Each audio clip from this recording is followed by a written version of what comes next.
Ողջույն սիրելի հեռուստադիտողներ, եթերում Բուժինֆոն է։ Հաղորդում, որի ընթացքում բացահայտում ենք առողջության գաղտնիքները, քննարկում բժշկության կարևորագույն թեմաները եւ օգնում ձեզ կատարելու ճիշտ քայլեր ձեր եւ ձեր ընտանիքի առողջության պահպանման համար։ Ես Վարդան Շահինյանն եմ, պլաստիկ վիրաբույժ։ Իսկ ես Ռիփսիմե Պոդոսյանը, նյարդաբան։ Վարդան, գիտես այսօրվա մեր գլխավոր թեման ինչի մասին է։ Իրականում ոչ։ Պատկերացրու, որ այսօր մեր հյուրն է լինելու մի կազմակերպության ներկայացուցիչ, որի անվանումը թերևս շատերս գիտենք, բայց իրենց աշխատանքի եւ գործունեության ողջ ծավալը չենք պատկերացնում, ասեմ ավելի, նույնիսկ օգնում են այն տեղերում, որտեղ այլևս ոչ ոք չի կարող օգնել։ Ինձ իսկապես շատ հետաքրքրեց, կարծում եմ հեռուստադիտողներին նույնպես անչափ հետաքրքրեց եւ բոլորս կսպասենք, թե որ կազմակերպության մասին է եւ ով է լինելու մեր այսօրվա գլխավոր հյուրը։ Առաջարկում եմ դիտել օրվա անոնսը եւ տեսնել, թե ով է մեր այսօրվա հյուրը։ Այսօր դիտեք, ինչ ծրագրեր է իրականացնում առողջապահության ոլորտում Հայաստանի Կարմիր խաչի ընկերությունը։ Ինչպես կարելի է պահպանել լսողությունը։ Արդյոք այն եւս խնամքի կարիք ունի։ Ինչու է կարևոր պատվաստումը հատկապես մանկական տարիքում։ Ինչ պրոցեդուրայի շնորհիվ է կարելի եւ խնամել մաշկը եւ պայքարել ժամանակի դեմ, եւ այս ամենն իրականացնել առանց որևէ վիրահատական միջամտության։ Ինչու է կարիեսը շարունակվում անգամ հիգիենայի պահպանման դեպքում եւ ինչպես կարող ենք պաշտպանել մեր եւ մեր երեխաների ատամները։ Սիրելի հեռուստադիտողներ, այժմ խոսելու ենք մի կարևոր կազմակերպության մասին, որի կարևոր մարդասիրական գործունեությունը փրկում է կյանքեր, ինչպես Հայաստանում, այնպես եւ ողջ աշխարհում։ Մայիսի 8-ին նշվեց Կարմիր խաչի եւ Կարմիր մահիկի համաշխարհային օրը։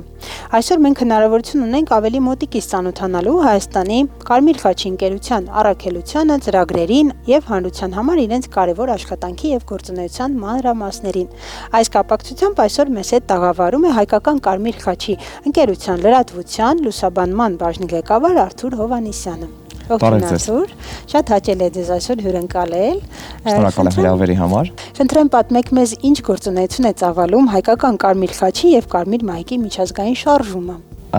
Կարմիր խաչի եւ Կարմիր մահիկի միջազգային շարժումը արդեն ավելի քան 150 տարեկան է։ Հայկական Կարմիր խաչի ընկերությունը 1995 թվականից հանդիսանում է Կարմիր խաչի եւ Կարմիր մահիկի միջազգային ֆեդերացիայի շարժման անդամ եւ իհարկե 95 թվականից նաեւ հանդիսանում է ճանաչվել է կոմիտեի կողմից որպես Հայաստանի ազգային ընկերություն։ Հայկական Կարմիր խաչը ի տարբերություն աշխարհի շատ ու շատ տարբեր Կարմիր խաչերի ու Կարմիր մահիկների հպարտորեն կարող ենք արձանագրել, որ արդեն 105 տարեկան է եւ ազգային ընկերությունը հենց այս տարի այո նշում է հոբելյանական 105-ամյակը ու պատկերացնում եք 1920 թվականից մինչ այսօր, մինչ այս պահը նրա առաքելությունը ոչ մի կերպ չի փոխվել, իսկ առաքելությունն է հնարավորինս բոլոր ուժերը մոբիլիզացնել, կենտրոնացնել մարդասիրական ուժերը ազգաբնակչության խոցելիությունը նվազեցնելու համար։ Պատմեք մեզ արդյոք ձեր թիմում կան ընդգրկված են միայն բժիշկներ, Պամավորներ, խնդրեմ գործունեություն, որտեղ շատերին հայտնի չի լինի ձեր գործունեությունը։ Իրականում հրաշալի է, որ մեզ ասոցացնում են բժիշկների հետ եւ ընդհանրապես բժշկության նման կարևորագույն մասնագիտության հետ, բայց ազգային ընկերությունում բժիշկները առանձնապես երևի մեկ երկուսն են աշխատում եւ հետաքրքիր է, չէ՞, որ խաչի հենց խորհրդանիշը սիմվոլը դարձել է բժշկության խորհրդանիշը, բայց առհասարակ իրականում հենց շարժումն ի սկզբանե կապ չի ունեցել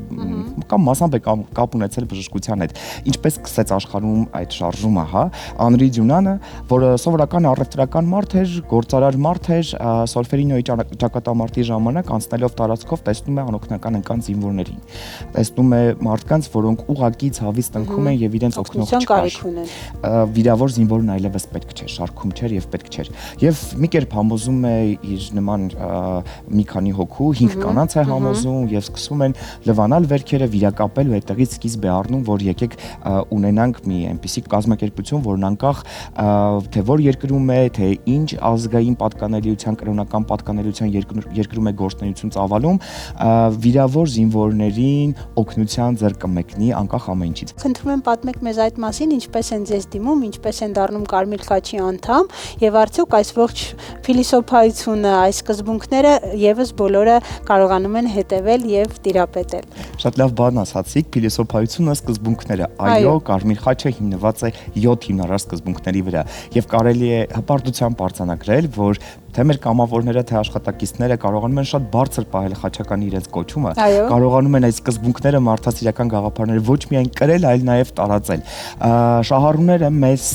դիմելու տարատեսակ է, եթե ոչ ֆիզիկապես գալ կամ էլեկտրոնային նամակ ուղարկել կայքի միջոցով, էլեկտրոնային հասցեների միջոցով կարող են միշտ զանգահարել 8184 կարճ հեռախոսահամարին, եւ մենք այնտեղ զանգերի առանձին կենտրոն ունենք, որն ուսումնասիրում է ուղղությունների ըստ բաժանումները կատարում է, իսկ կամավորագրվելու համար եւս կարելի է այդ հեռախոսահամարին դիմել։ Այո, եւ ավելին ասեմ, կարելի է ուղղակի գալ ազգային ընկերություն, որի դռները մշտապես բաց են եղել եւ շարունակել են բաց լինել բոլորի առջեւ, անգամ մենք այն եզակի ընկերություններից ենք, որտեղ մուտքը մեզ մոտ քարտերով չի, այդ անցակետերը չկան, մեզ մոտ նույնիսկ այդ աստիճանն է բաց դռները, այո, հասարակության առաջ, որովհետև դա մեր առաքելությունն է, դա մեր սկզբունքն է, դա մեր կարևոր փիլիսոփայությունն է, ինչպես դուք նշեցիք, եւ իսկ կամավորությունը մեր ամենակարևոր, նախ բացի այն, որ 7 հիմնարար սկզբունքներից մեկն է, կամավորությունը մեր շարժիչ ուժն է, որովհետև ամբողջ փիլիսոփայությունը, Կարմիր խաչի ամբողջ շարժումը հիմնված եւ հենված է կամավորության վրա։ Կամավորությունը իրենց տարատեսակ կարևոր շերտեր է ներկայացնում։ Նախ այդ գաղափարները, մարդասիրությունն, այդ արժեքները կրող մարդը պետք է ինքնակամ գա դա կրելու։ Նա ինքը պետք է գիտակցի, որ ուզում է դառնալ այդ մշակույթի կրողը եւ ինքը պիտի ցանկություն հայտնի առանց որևէ տեսակի, հա։ Իհարկե, ով ունի ցանկություն այդ առաքելությունը կատարելու, երևի թե ինչ-որ մեկին օգնելու, օգտակար լինելու, կյանք փրկելու, ինչու ոչ, կարող է գալ եւ դիմել ձեզ։ Եթե խոսենք ձեր բուն գործունեությունից, պատմեք մեզ օրինակ, որ դեպքում են դիմում ձեզ կամ ինչպես եք դուք իմանում այդ արտակարգ իրավիճակների մասին, եթե կարելի այսպես պրակտիկ, որպեսզի մեր հեռուստադիտողները եւս հասկանան, որտեղ կարող են ձեզ հանդիպել։ Դիմելու մեխանիզմները տարբեր են, բազմազան են։ Մեզ հանդիպել միշտ կարող են Պարոնյան 21 կոտրակ 1 հասցեում, բացի այն, որ թեժգիծն է աշխատում մշտապես, բայց դիմելու ձևերը տարբեր են, շահառուներն անգամ բոլոր հնարավոր մեխանիզմներ իհարկե օգտագործում են, այդ թվում նաև կամավորները եւ ուղղություններ, որպես այդպեսին մեզ մոտ եւս բազմազան են։ Սկսած բնակչության տեղաշարժից, հա, այսինքն շատ ինտենսիվ այս պահի դրությամբ աշխատանք է իրականացվում երեխաների եւ երիտասարդների իրավունքների պաշտպանության եւ նրանց զբաղվածության վերաբերյալ երեխաների իրավունքների պաշտպանության 2017 թվականից ազգային ընկերությունը ստանձնել է հենց երեխաների, բայց երեխաները, որոնք տեղահանված են, երեխաները, որոնք ապաստան են հայցում կամ փախստական են, զբաղվում են նրանց իրավունքների պաշտպանությամբ, դա կլինի կրթության իրավունք, առողջության իրավունք, որ շատ կարևոր է, այսինքն նրանք, ովքեր ունեն խնդիր ստանալու բժշկական համեմատություն եւ այլ, ազգային ընկերությունը հոգում է այդ ամբողջ գործընթացը։ Այսպես է դա կազմակերպվում, ինչ որ աջակցում է, ինչ որ կերպ դա ֆինանսական է, կազմակերպում է, կպատմեք։ Տարատեսակ են աջակցության ձևերը, սկսած ուղղորդումներից, մինչև անգամ միջամտություն, սկսած հիգիենիկ պարագաների տրամադրումից, պարենային պարագաների տրամադրումից, անկողնային պարագաների տրամադրումից, մանկասայլակներ, օրորոցներ, մանկական մահճակալներ, հագուստ եւ այլ։ Այսինքն աջակցության ասպեկտները շատ բազմազան են, այդ թվում միջև անգամ, չգիտեմ, կապել որոշակի պոլիկլինիկայի հետ, որոշակի ստորաբաժանումների, տեղական կառավարման մարմինների հետ, որպեսզի տվյալ խնդիրը լուծում ստանա մարդու մոտ եւ առանձնակի, եթե խոսենք երեխաների իրավունքների պաշտպանության մասին, երեխաների իրավունքների պաշտպանության մասով մեզ համար առանձնակի ուշադրության կենտրոնում են եւ այդ հարցում ենք բավականին սերտ համագործակցում ենք պետության հետ, շատ ուշադրության կենտրոնում են ընտանիքից անջատված եւ առանց ուղեկցողի երեխաները, որոնք ապաստան են հայցում կամ տեղափոխված են, տեղահանված են, հա, իրենք եւս մեր ուշադրության կենտրոնում են եւ պետությունը այդ հարցով շատ սերտ համագործակցում ենք տարբեր գերատեսչությունների հետ։ Մեր թիրախային առանցքային ուղղություններից է առաջին օգնությունը, առաջին հոգեբանական օգնությունը, սոցիալական ուղղություններն իրենից տարբեր բազմազան ուղղություններ է ենթադրում, սկսած տնային խնամք, որը ազգային ընկերությունը աջակցություն է ցույց տալիս, հա, միայնակ մնացած տարեցներին, խնամողների մակարդակում, վերջացրած մինչև անգամ Գյումրու շուրջօրյա խնամքի կենտրոնը, որի կառավարումը ստանձնել է ազգային ընկերությունը արդեն քանի տարի է, իրականացնում է տարբեր են նաև աջակցությունները, աղետների կառավարում, աղետների ռիսկերի նվազեցում, իսկապես շատ բազմազան են։ Գեր նպատակն է ուղղակի նվազեցնել բոլոր տեսակի ռիսկերը, հատկապես աղետային ռիսկերը, աղետների ռիսկերը կառավարելի դարձնել այդ ռիսկերը եւ իհարկե ազգաբնակչության խոցելիությունը նվազեցնել, անկախ կրոնական, սեռական, ազգային, քաղաքական եւ այլ պատկանելիության, հա։ Այդ մասին եւս կուզեմ բաժանամ անդրադառնանք։ Այս պահին պատրաստել ենք տեսանյութ, որտեղ խոսի հայկական Կարմիր խաչի ընկերության նախագահը Դավիթ Ներսիսյանը, կծանոթանանք գործունեությանը եւ կվերադառնանք տաղավար։ Հայկական Կարմիր խաչի ընկերության աշխատանքներում առաջին քայլը, որ ներառվում են արագ արձագանքման թիմերը, ներառվում են առաջին օգնության թիմերը եւ առաջին հոգեբանական մեր թիմերը։ Ուրեմն առաջին քայլերը կատարելուց հետո մենք ունենում ենք արդեն ցուցակ մեր շահառուների, խոցելի անձանց եւ այլ շահագրգիռ անձանց, որտեղ որ մենք կատարում ենք կարիքների գնահատում, իրավիճակի գնահատում եւ քանի որ մենք հումանիտար կազմակերպություն ենք, մենք առաջնահերթություն ենք տալիս մարդու կյանքի որակին։ Ուրեմն այս տեսանկյունից մենք ունենում ենք ավելի արագ օգնության քայլեր եւ ավելի երկարաժամկետ քայլեր։ Արագ օգնության քայլերի շրջանակներում է ներառված օրինակ պարենային սննդի աջակցությունը, հիգիենայի աջակցությունը, հագուստի, դրամական աջակցության կամ այլ անկողնային պարագաների եւ մնացած աջակցությունները ներառված են այս արագ ուրեմն օժանդակության շրջանակներում։ Ունենք նաեւ երկարաժամկետ աջակցության ծրագրեր, օրինակ բիզնես կրթության աջակցություն կամ տրամադրում ենք գյուղատնտեսական գործիքներ, անասնապահությամբ զբաղվողներին տրամադրում ենք կենդանիներ կամ այլ նմանատիպ ուրեմն գործիքներ։ Առողջապահության ոլորտում Կարմիր խաչի ընկերության առաջնային ուրեմն քայլերից են եւ աշխատանքներից են առաջին օգնությունը մենք իրականացնում ենք թե խոցելի խմբերին, թե նաեւ կոմերցիոն նպատակներից ելնելով ենք իրականացնում առաջի օգնության դասընթացները տարբեր թեմաներով, նաեւ իրականացնում ենք առաջին հոգեբանական ուրեմն աջակցության դասընթացներ Գյումրու շուրջօրյա խնամքի կենտրոնը հանձնված է կառավարման հայկական Կարմիր խաչի ընկերությանը։ Սա ավելի կարելի ասել սոցիալական ծրագիր է, բայց նաեւ մեջը ներառվում է առողջապահական ոլորտները, քանի որ շահառուների մեջ բնականաբար կան անձինք, ովքեր որ ունեն տարատեսակ առողջական խնդիրներ։ Կամավորների շնորհիվ է, որ հայկական Կարմիր խաչի ընկերությունը ֆունդամենտալ աշխատանքներ է իրականացնում։ Մենք 40-ից ավել դպրոցներում եւ 2 հանրակացարաններում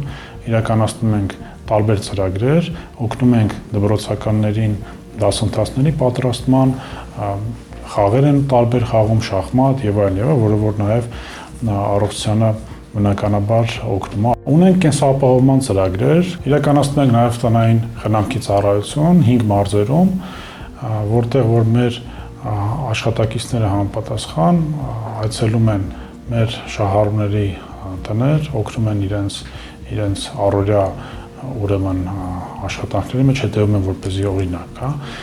իրանց դեղերը ճիշտ ժամանակին խմեն, ընդունեն, ճնշում են շափում,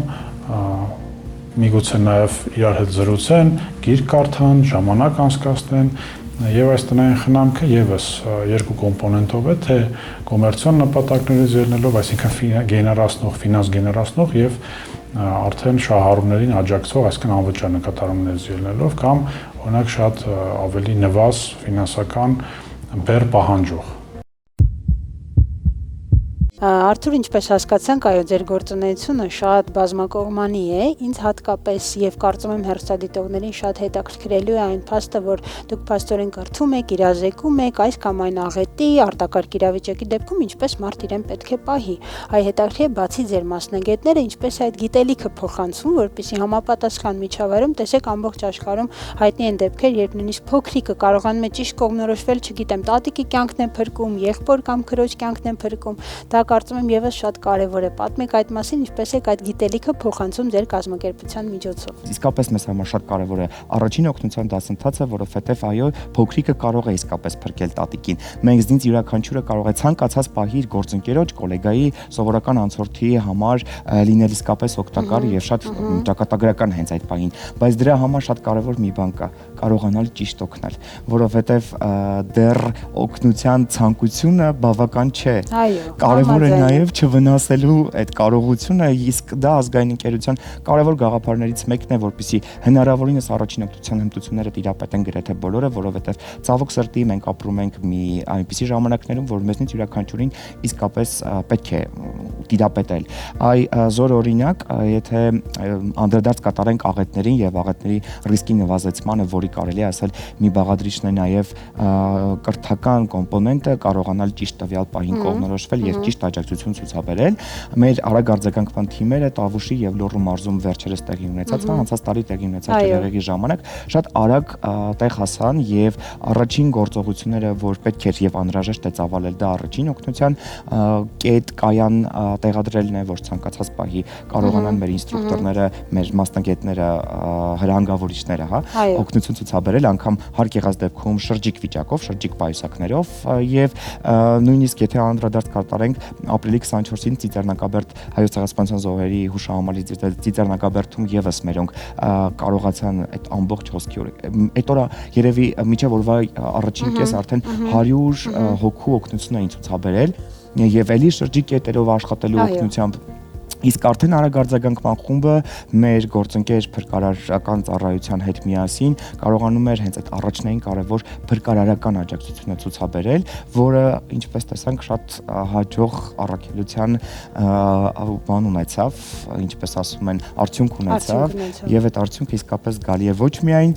այս կողմից, այսինքն ազգային ընկերության կողմից, այլ նաեւ հասարակության կողմից։ Միանշանակ կարևոր փաստ նշեցիք, որ այստեղ տեսեք շատ դեպքերում այդ ճիշտ կառավարելը, ճիշտ կողմնորոշվելը, նույնիսկ շատ մարդկանց ծվար զանգվածի դեպքում արագ կողմնորոշումը եւ ճիշտ օգնությունը կարող է շատ բարդություններից եւս կանխարգելիչ լինել եւ իրոք փրկարար լինել։ Շնորհակալ եմ Արթուր անչափ հետաքրքիր զրույցի համար։ Դուք բազմաթիվ ծրագրեր նշեցիք, կարծում եմ մենք պարտադիր հաջորդիվ մեր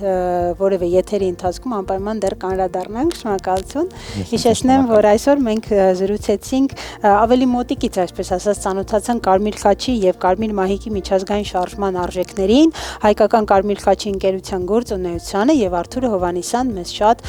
վարպետորեն եւ մանրամասնորեն ներկայացրեց հիմնական ուղղվածություններ, ինչքան որ այսօր հնարավոր էր։ Մենք դեռ այս թեմային կանրադառնանք, իսկ այս պահին առաջարկում եմ տեղափոխվել խորհուրդ մասնագետից էջ։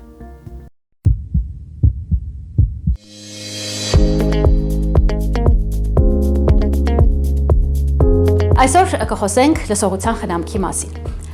Այսօր ամբողջ աշխարհում շուրջ 1.5 միլիարդ մարդ ունի լսողության հետ կապված տարբեր խնդիրներ։ Եվ մինչև 2050 թվականը կանխատեսվում է, որ այդ թիվը կարող է հասնել մինչև 2.4 միլիարդի։ Այսինքն սա յուրաքանչյուր 5-րդ մարդուց մեկն է։ Իհարկե, լսողության խնդիրներ ունեցող մարդիկ կարող են լիարժեքորեն ներգրավել հասարակական կյանք, եթե հատկապես հետևում են լսողության խնամքի ճիշտ կանոններին, ինչպես նաև օգտագործում են իրենց լսողության ֆունկցիան բարելավող աջակցող միջոցներ, բուժական եւ վերականգնողական տարբեր միջոցառումների են մասնակցում բժիշկների համապատասխան ցուցումներով։ Բարեբախտաբար լսողության հետ կապված շատ խնդիրներ կարելի է հաղթահարել եւ դրանք կարելի է իրականացնել սկրինինգային ծրագրերի միջոցով, տարբեր բուժական եւ վերականգնողական ծրագրերի միջոցով, այդ թվում շատ կարեւոր է անվտանգ եւ ապահով ունկնդրումը։ Ինչ է նշանակում ապահով եւ անվտանգ ունկնդրում։ Շատ կարեւոր է, որ մենք խնայենք մեր լսողությունը եւ ականջները եւ հնարավորինս խուսափենք աղմկոտ միջավայրներից։ Աղմկոտ միջավայրում գտնվելիս հետևենք ԱՀԿ-ի խորհուրդներին, այն է ժամը 1 առնվազն 10 րոպեով ընդմիջումներ ունենալը։ Հատկապես աղմուկի աղբյուրներին շատ մոտ լինելու դեպքում։ Եթե աղմուկի աղբյուրներից անհնար է խուսափելը կապված աշխատանքային պրոցեսների հետ, այնուամենայնիվ շատ կարևոր է օգտագործել ականջի համապատասխան խցաններ կամ աղմուկը չեզոքացնող ականջակալներ։ Այսօր նկատում ենք, որ մեր երիտասարդները եւ դեռահասները շատ են օգտվում ականջակալներից եւ գրեթե ողջ օրվա ընթացքում ականջակալներով են լինում։ Այդ ժամանակ շատ կարևոր է օգտագործել անվտանգ եւ ապահով միջոցներ, անվտանգ տեխնոլոգիական միջոցներ, device-ներ, ինչպես ասում ենք։ Ականջակալները ցանկալի է ունենան աղմուկը չեզոքացնող ֆունկցիաներ։ Բացի դրանից, եթե երաժշտությունը, որը հնչում է ձեր ականջակալներում, բարձր է այնքան, որ հնարավոր է անգամ կողքից լսել, նշանակում է այն բավականին բարձր է կվնասի ձեր լսողությունը։ Երբ անհանգստանալ եւ դիմել բժշկի։ Եթե ականջներում արկա է զրնգոց, սուլոց, եթե արկա է քոր, ցավ կամ արտադրություն, եթե նույնիսկ դժվարանում եք լսել ձեր զրուցակցին եւ ստիպված եք լինում տարբեր զրուցակիցների, սրանք բոլորը ազդանշաններ են, որ լսողության հետ կապված խնդիրներ կան։ Խորհուրդ է տրվում ծնողներին եւ առհասարակ չափահասներին հետևել իրենց եւ իրենց հարազատների լսողությանը եւ պարբերաբար կատարել համապատասխան ստուգումներ։ Իհարկե կարեւոր է մասնագետների մոտ կատարել ստուգումները, սակայն առօրյա ստուգումների համար կարող եք օգտագործել նաեւ առողջապահության համաշխարհային կազմակերպության կողմից թողարկված հավելվածը, բջջային հավելվածը, որը հասանելի է, հնարավոր է ներբեռնել եւ ստուգել լսողությունը այն տարիքային շեմից սկսած, երբ հնարավոր է արդեն տարբերակեն թվանշանները։ Իդեպ, եթե հավաքած միավորը 50-ից պակաս է, ապա սա ազդանշան է, որպեսզի անպայման դիմեք մասնագետի։ Վերջապես, ինչ անել, եթե այնուամենայնիվ պարզվել է, որ լսողության հետ կապված խնդիր կա, առաջին հերթին պետք չէ խուճապի մատնվել։ Անհրաժեշտ է դիմել մասնագետին համապատասխան դիագնոզի համար եւ հետեւել մասնագետի կողմից առաջարկվող բոլոր քայլերին։ Այսինքն, եթե նշանակվել է աջակցող միջոց, լսողական սարք, որևէ դեղորայքային միջամտություն կամ այնուամենայնիվ վերականգնողական որևէ ծրագիր, պետք է իրականացնել դա անհապաղ, չուշացնելով, որպեսզի չխորանան լսողության հետ կապված խնդիրները։ Եվ ամենակարևորը, շատ կարևոր է հետևել առողջապահության համաշխարհային կազմակերպության խորհուրդներին, այն է ապահովել ապահով ունկնդրում։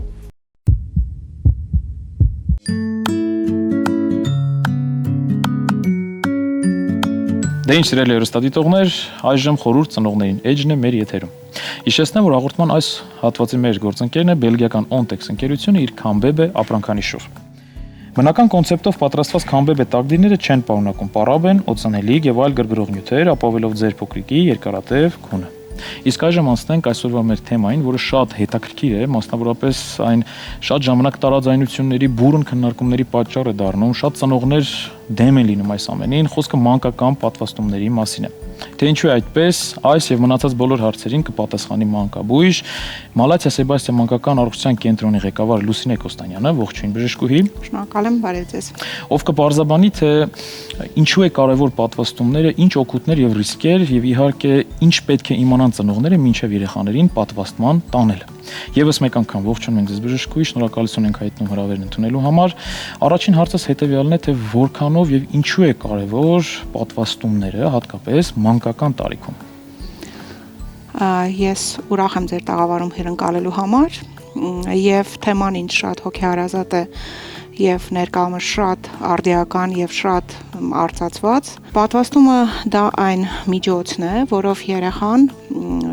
պաշտպանվում է որոշակի վարակներից, որոնք կարող է ենթարկվել ծնվելուց անմիջապես հետո, այս փորձություններից եւ վարակներից խուսափելու ամենաարդյունավետ եւ ապահով միջոցը դա պատվաստումն է։ Վարակների մասին կարող եմ ասել, որ նույնիսկ անունները արդեն սահմկեցուցիչ են եւ վտանգավոր, հետեւաբար այն, ինչը հնարավոր է որոշակի պայմաններում ապահովել եւ պաշտպանել երեխային, դա միակ արդյունավետ միջոցը դա պատվաստումն է։ Բժշկուհի, որ պատվաստումներն են պարտադիր Հայաստանում։ Մենք ունենք Հայաստանի Հանրապետությունը ունի ազգային օրացույց, պատվաստումների պրոֆիլակտիկ պատվաստումների ազգային օրացույց, ըստ որի մենք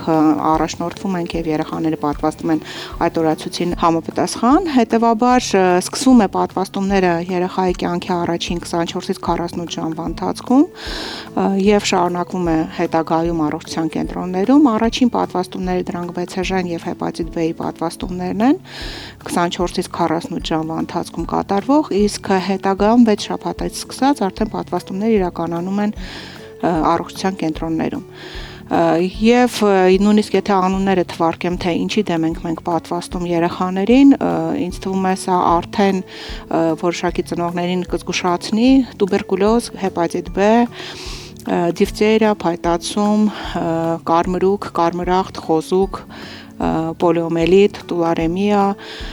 դրանք բոլորը այն վարակներն են, որոնք կարող են առաջացնել ոչ միայն բարդություններ, այլև կարող են բերել հաշմանդամություն եւ ընդհանուր մինչեւ մահ։ Այսինքն պատվաստումների միջոցով մենք երեխային զերծ ենք պահում կոնկրետ այս վարակներից եւ ոչ միայն երեխային զերծ ենք պահում, այլև ապահովում ենք նրան հետագայում առողջ եւ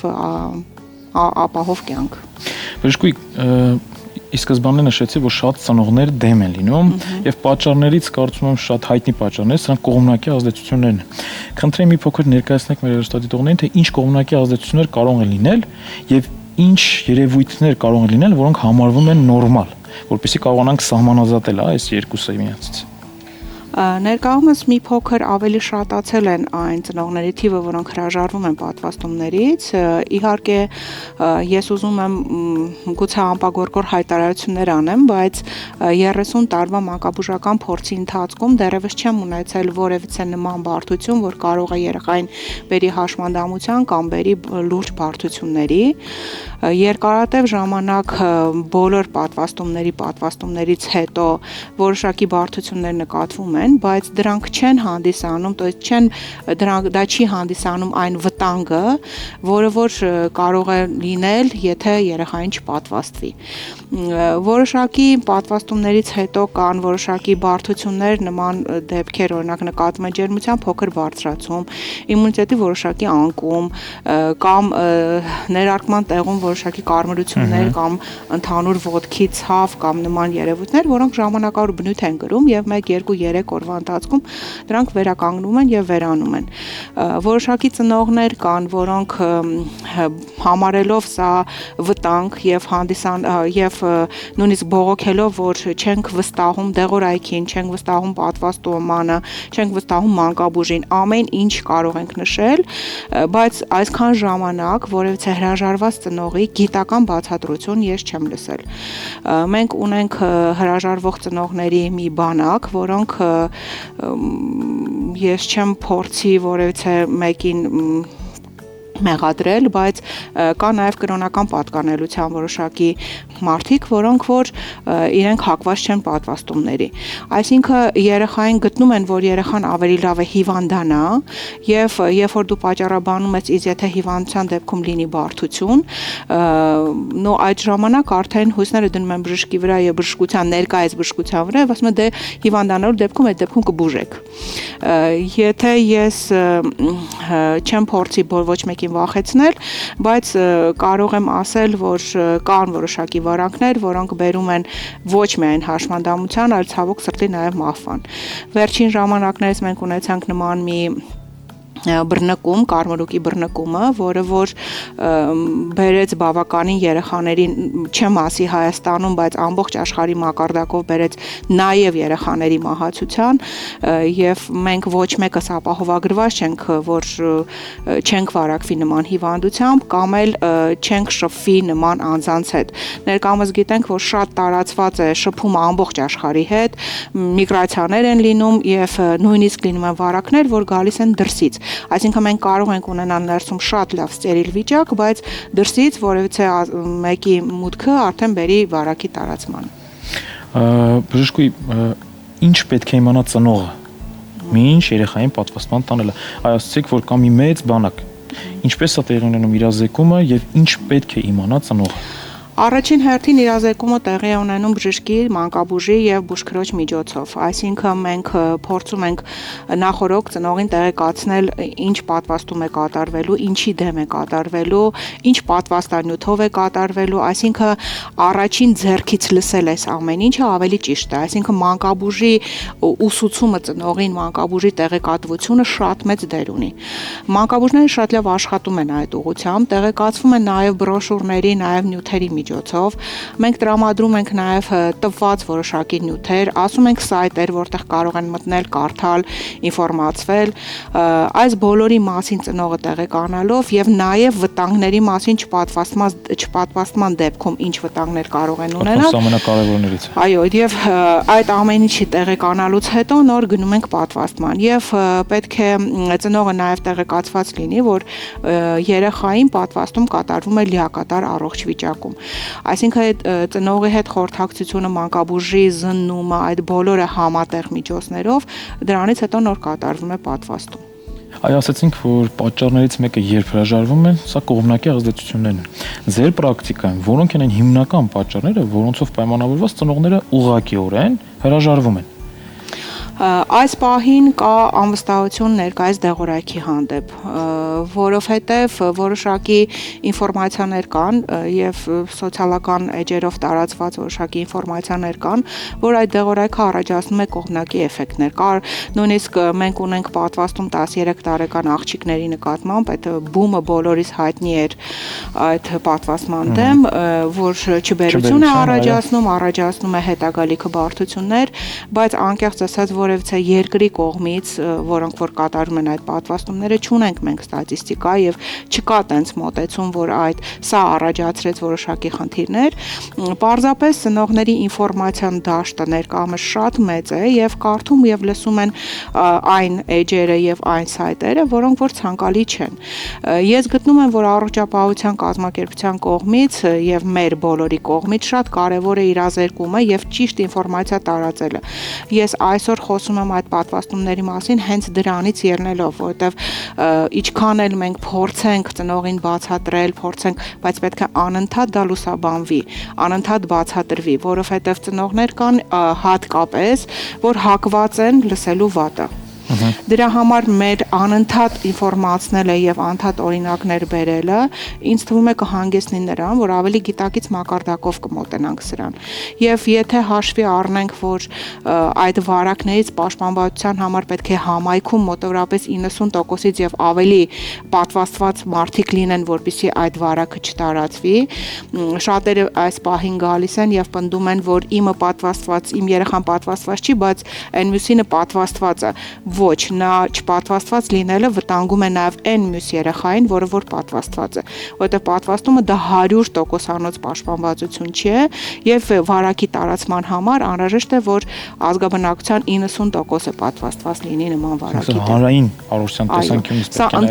ընդհանուր գլոբալ հարց է եւ 1, 2, 3 համայնքով դա չի որոշվում եւ 1, 2 վարակով չի որոշվում։ Ցանկացած չպատվաստված երեխա վտանգ է հանդիսանում նաև մնացած բոլորի համար։ Բժշկուհի եւ ամենավերջում ձեր խորհուրդը բոլոր ծնողներին։ Ասած ես իմ խորհուրդը հանդիսանում է նա, որ ժամանակին եւ ճիշտ պատվաստումը բերում է առողջ եւ ապահով մանկության։ Հետագա կյանքում նաեւ եթե մանկությունը առողջ է, դա ինձ թվում է առողջ հասարակության գրավականն է։ Երեխան մեր ցանկալի բալիկները, որ ծնվում են, այդ ժամանակ մենք բացի նրանց հոգատարությամբ եւ սիրով պահպանելու շրջապատելուց պետք է ունենանք նաեւ պատասխանատվություն նրանց առողջ մանկություն տալու։ Դրա համար ճիշտ է, որ մենք մաքսիմալ, որ ինչից որ հնարավոր է, որ կարողանանք պաշտպանել, մենք մեր երեխաներին տանենք դեպի դա։ Շնորհակալություն բժշկուհի։ Ես եմ շնորհակալ։ Սիրելի ծնողներ, հիշեք, որ այո, համաձայն ենք, որ պատվաստումները միգուցե ցավոտ են, բայց այն հիվանդությունները, որոնք որ կարող են առաջանալ չպատվաստվելու դեպքում, ել ավելի մեծ ցավ եւ վնաս կարող են առաջացնել։ Այդ իսկ պատճառով եղեք տեղեկացված, դիմեք մասնագետներին եւ հոգ տարեք ձեր երեխաների ապագայի համար։ Հիշեցնեմ, որ մեր հյուրն էր մանկաբույժ Մալաթիա Սեբաստիա մանկական առողջության կենտրոնի ղեկավար Լուսինե Կոստանյանը։ Իսկ հաղորդման այս հատվածի մեր գործընկերն է բելգիական Ontex ընկերությունը իր Քամբեբե ապրանքանիշով։ Քամբեբե տակդիրների բարակ մակերեսը հարստացված է վիտամին E-ով, հալվեի, ձիթապտղի եւ երիցուկի էքստրակտով, որը կպաշտպանի ձեր փոքրիկի զգայուն մաշկը, ապահովելով առողջ քուն։ Իսկ այժմ տեղափոխվենք գեղեցկության գաղտնիքների էջ, սա նշանակում է, որ տեղափոխվում ենք Իդեն բժշկական կենտրոն։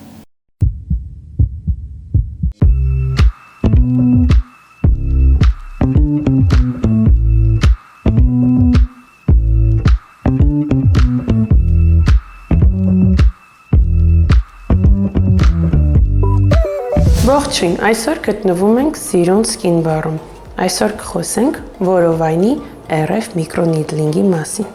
Թեման կօգնի մեզ ամբողջությամբ հասկանալ կոսմետոլոգ Անահիտը։ Ողջույն Անահիտ ջան։ Ողջույն դոկտոր ջան։ Ինչպե՞ս եք։ Լավ, դուք ինչպե՞ս եք։ Շատ լավ։ Անահիտ ջան, ինչ է RF միկրոնիդլինգը։ RF միկրոնիդլինգը իրանից ներկայացնում է ռադիոհաճախականությամբ ալիքներ, որոնք մեղմ տաքացնում են մաշկում գտնվող ենթամաշկային հյուսվածքները, հա, ինչի շնորհիվ սկսում է ակտիվանալ կոլագենի եւ էլաստինի սինթեզը, ինչպես նաեւ տոնուսի բարձրացում է լինում, հա, մաշկի տոնուսի բարձրացում է լինում։ Շատ լավ։ Իսկ հիմա որովայնի շրջանում ինչի համար ենք կատարելու, ինչի որ դեպքերում եք խորհուրդ տալիս։ Որովայնի շրջանում կատարվում է ծննդաբերությունից հետո քաշի նվազումների ժամանակ, ինչպես նաև տարիքային փոփոխությունների դեպքում։ Երբ որ մաշկը ունենում է թորշամածություն, RF միկրոնիդլինգի միջոցով ունենում ենք մաշկի առանցքականություն, ձգվածություն, ինչպես նաև տոնուսի բարձրացում։ Շատ լավ։ Ունի արդյոք վերականգնման շրջան։ Մի փոքր կպատմեք ինչպես է կատարվում process-ը։ Process-ը կատարվում է ցավազրկման միջոցով, այսինքն լրիվ անցավ է լինելու, հա։ Վերականգնման շրջանը տևելու է 1-ից 3 օր, ընթացքում լինելու է կարմրություն, իսկ ռեգեներացիան ապահովելու համար, հա, նշանակվելու են հատուկ քսուկներ։ Ինչ հակացություն ունի այս պրոցեդուրան, երբ խորհուրդ չեք տա։ Հակացություններից առաջինը խղճություն եւ կրծքով կերակրումն է, օնկոլոգիական մի շարք խնդիրները, վիրուսային ակտիվ շրջանը, ինչպես նաև քաղցկեղային հիվանդությունները։ Ինչ հաճախականությամբ է կատարվում պրոցեդուրան, երբ անհրաժեշտ կլինի նորից այն կրկնել։ Պրոցեդուրան խորհուրդ է տրվում կատարել 1-ից 3 անգամ կուրսով, հա, որպեսզի հասնենք ցանկալի արդյունքի, իսկ կուրսը կրկնվում է 12-ից 15 ամիս անց։ Շնորհակալ եմ շատ Անահիտ ջան։ Իմացանք, որ որովայնի շրջանի մաշկի թորշամության համար կա պրոցեդուրա։ Որովայնի RF միկրոնիդլինգ կարող եք կատարել։ Իմացեք, որ պրոցեդուրան անցավ է, կատարվում է ցավազրկմամբ, ունի 1-ից 3 օր վերականգնման շրջան։ Կախված ձեր տարիքից այն կկատարեք 1-ից 3 անգամ ու հետո անհրաժեշտ կլինի կուրսը կրկնել 10-ից 15 ամիս հետո։ Հիմա ձեզ կթողնեմ Անահիտի հետ, տեսեք, թե ինչպես է կատարվում որովայնի RF միկրոնիդլինգը։ Ձեզ հետ է Սիրուն Մինասը։ Մնացեք սիրուն։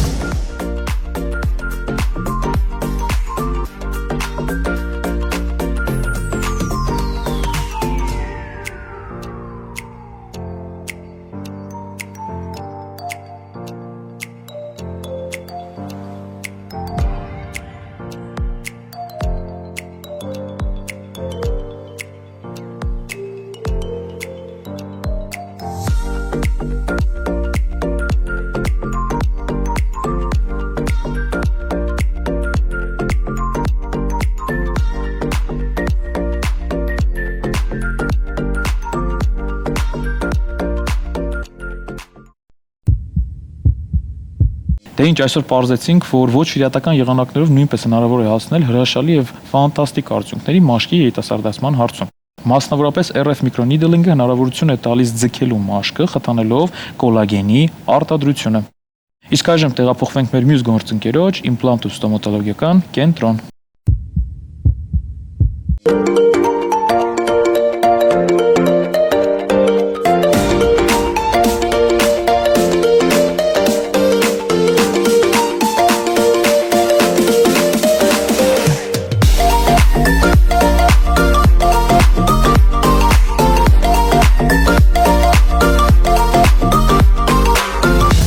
Այժմ մենք գտնվում ենք իմպլանտում ստոմատոլոգիական կլինիկայում, ես բժիշկ ստոմատոլոգ Ցոլեր Քեշիշօղլյանն եմ եւ այսօր խոսելու ենք կարիեսից, դրա առաջացման պատճառներից եւ կանխարգելման մեթոդներից։ Կարիեսը աշխարհում ամենատարածված ստոմատոլոգիական խնդիրներից մեկն է եւ մարդկանց 95-ից 98%-ը իրենց կյանքի որևէ փուլում բախվում են այս խնդրի հետ։ Իսկ այժմ հասկանանք կարիեսի առաջացման հիմնական պատճառները։ Շաքար պարունակող եւ թթվային սնունդները նպաստում են բակտերիաների զարգացմանը, ինչն էլ բերում է էմալի քայքայմանը։ Հաջորդ պատճառը անբավարար կամ ոչ ճիշտ խնամքն է։ Շատերը կարծում են, որ օրական 1 անգամ ատամները լվանալը բավարար է, սակայն առնվազն 2 անգամ պետք է լվանալ ատամները առավոտյան եւ երեկոյան քնելուց առաջ։ Կարևոր է ընտրել ճիշտ ատամի խոզանակ եւ մածուկ, օգտագործել ատամնաթել, բերանի խոռոչի լիարժեք խնամքը ապահովելու համար։ Եվ իհարկե երրորդը կանխարգելի ստոմատոլոգիական այցերի անտեսումը։ Շատերը ատամնաբուժի են դիմում միայն ցավերի առկայության դեպքում, սակայն ուզում եմ նշել, որ կարիեսի սկզբնական փուլում այն չի ուղեկցվում ցավերով եւ միայն կանխարգելի այցերի ժամանակ կարող ենք վաղ հայտնաբերել խնդիրը եւ խուսափել հետագա բարդություններից։ Արդեն խոսեցինք պատճառների մասին, իսկ այժմ հասկանանք, թե ինչպես կարող ենք կանխարգելել կարիեսի առաջացումը։ Իհարկե առաջնային է առողջ սննդակարգը, փորձում ենք խուսափել քաղցր եւ թթվային սննդամթերքներից, նախընտրում ենք այնպիսի մթերքներ, որոնք նպաստում են ատամների ամրապնդմանը։ Դրանցից են կալցիում եւ ֆոսֆոր պարունակող սնունդները, ընկուզեղենը, թարմ միրգն ու բանջարեղենը։ Երկրորդ կետով ուզում եմ նշել ատամների ճիշտ հիգիենայի մասին։ Օգտագործեք ֆտոր պարունակող ատամի մածուկ, վերցրեք միջին կոշտության խոզանակ եւ առնվազն 2-ից 3 ամիսը մեկ փոխեք այն։ Օգտագործեք ատամնաթել ողողման հեղուկներ բակտերիաների քանակը նվազեցնելու նպատակով։ Եվ իհարկե չենք մոռանում կանոնավոր ստոմատոլոգիական զննումների մասին, առնվազն տարին 2 անգամ դիմեք ստոմատոլոգի, նույնիսկ այն պարագայում, եթե որևէ ցավ չունեք։ Սա կօգնի հայտնաբերել խնդիրը վաղ շրջանում եւ խուսափել հետագա բարդություններից։ Այսպիսով ամփոփելով թեման, կարող ենք ասել, որ ատամների առողջությունը մեծապես կախված է մեր ամենօրյա սովորություններից։ Առողջ սննդակարգը, ճիշտ հիգիենան եւ կանոնավոր ստոմատոլոգիական այցերը կարող են կանխել կարիեսի առաջացումը։ Ուստի եթե հետևեք այս պարզ խորհուրդներին, կարող են կանխարգելել հետագա բարդությունները։ Եղեք առողջ։ Դե ինչ սիրելի հեռուստադիտողներ, ամփոփելով հաղորդումը, ցանկանում եմ հիշեցնել ձեզ, որ մեր հաղորդումը կարող եք դիտել YouTube-յան մեր ալիքում։ Իսկ այժմ ամփոփենք այսօրվա մեր թեմաները։ Հաղորդման առաջին թեմայի շրջանակներում խոսեցինք կարմիր խաչի եւ կարմիր մահիկի շարժման մասին, զրուցեցինք այս կազմակերպության կարևոր եւ մարդասիրական գործունեության մասին, հաջորդիվ քննարկեցինք մոտակա ծրագրերը։ Նաեւ քննարկեցինք լսողության խնամքի մասին։ Այո, առօրյայում մենք լսում ենք հարյուրավոր ձայներ, բայց չենք պատկերացնում, թե որքան խոցելի է մեր լսողությունը։ Ինչպես նաև խոսեցինք մանկական պատվաստումների վերաբերյալ, թե որքանով են դրանք կարևոր, որոնք են այն պարտադիր պատվաստումները Հայաստանում եւ ինչու են ծնողները շատ ժամանակ երկմտում այս հարցի շուրջ։ Ինչպես նաև խոսեցինք եւ պարզեցինք այն ոչ իրատական մեթոդների մասին, որոնք կարող են օգնել մաշկի երիտասարդացմանը, մասնավորապես RF microneedling-ի մասին, որը ձգում եւ երիտասարդացնում է մաշկը, խթանելով կոլագենի արտադրությունը։ Մեր գործընկեր իմպլանտում ստոմատոլոգիական կենտրոնում զրուցեցինք ինչու է կարիեսը կրկնվում եւ ինչքան կարեւոր է խնամքը եւ պահպանել մեր եւ մեր երեխաների ատամների առողջությունը։ Կարծում եմ մեր մասնագետների կողմից տրված խորհուրդները օգտակար եղան եւ ձեր այցելությունները մեր մասնագետների մոտ կլինեն միայն կանխարգելիչ նպատակներով։ Այսօր այսքանը, պահպանեք ձեր առողջությունը եւ եղեք առողջ։